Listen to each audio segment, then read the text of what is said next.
السلام عليكم كسو دوادا دروس ميديا سبسكرايب دي هدي آدن هلو دهين كالسوني إيو نحريس أموجي حاسكاغا gabadhu kama doonayso waxaan macquul ahayn kaliya waxay ka doonaysaa inaad u noqoto sidii aad la jeclaan lahayd walaasha inuu u noqdo ninkeeda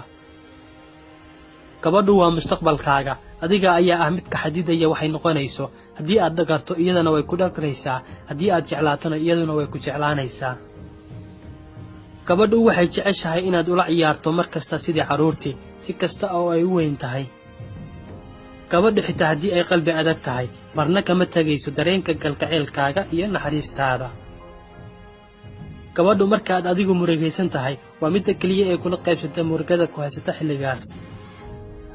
ogow marka ay gabadhu ku jeclaato waxay ku dhex dhigtaa ama ay kugu hubsataa qalbigeeda